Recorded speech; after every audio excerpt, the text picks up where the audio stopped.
राजमहल छोड़कर राजकुमारी चित्रांगदा ने एक नई यात्रा शुरू की। न तो शाही रथ था, न गहने, न कीमती वस्त्र। पहली बार वह एक सामान्य व्यक्ति की तरह आगे बढ़ रही थी, बिना किसी संपत्ति के सहारे। पहला दिन, भूख की पीड़ा। सूरज ढलने को था। चित्रांगदा को भूख लगी थी, लेकिन उनके पास खाने के लिए कुछ भी नहीं था। वह एक गांव के पास पहुंची और एक घर के दरवाजे पर दस्तक दी। एक गृहिणी ने दरवाजा खोला और पूछा, आप कौन हैं? चित्रांगदा ने संकोच करते हुए कहा, मैं एक यात्री हूं, क्या मुझे कुछ भोजन मिल सकता है? गृहिणी ने कुछ पल उन्हें देखा और फिर कहा, मैं भोजन सिर्फ उन्हीं को देती हूं जो मेहनत करते हैं, क्या आप कुछ काम कर सकती हैं?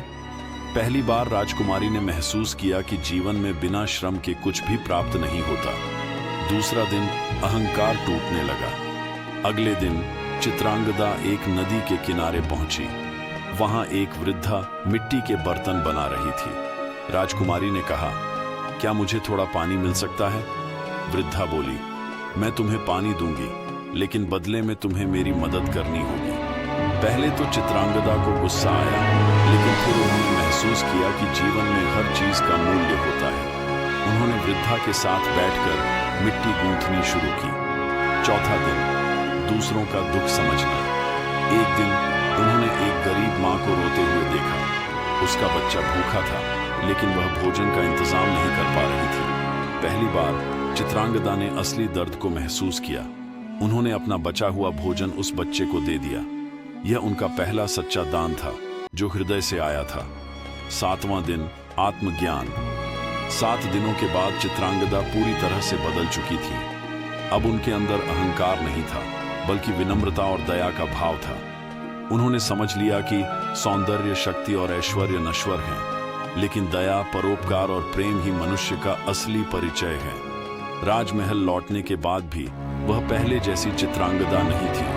अब वह सिर्फ बाहरी सुंदरता की नहीं, बल्कि दिल की सुंदरता की भी शक्ति को समझ चुकी थी। चित्रांगना की जीवन कथा से हमें यह पता चलता है कि सौंदर्य, शक्ति और ऐश्वर्य क्षणिक हैं, लेकिन विनम्रता, दया और करुणा चिरस्थायी है। सच्ची शक्ति आत्मज्ञान से आती है, न कि बाहरी वैभव से। सच्चा दान सिर्फ धन देना नहीं, बल्कि समय, प्रेम और सहानुभूति देना है, जो किसी के जीवन को बदल सकता है। अगर आपको यह कहानी पसंद आती है तो इस कहानी को उन लोगों तक भेजें जिन्हें इसकी सख्त जरूरत है, और लाइक और सब्सक्राइब करना न भूलें AD लाइव चैनल को, ताकि हम आपको ऐसी और भी शिक्षाप्रद कहानियां बता सकें। धन्यवाद।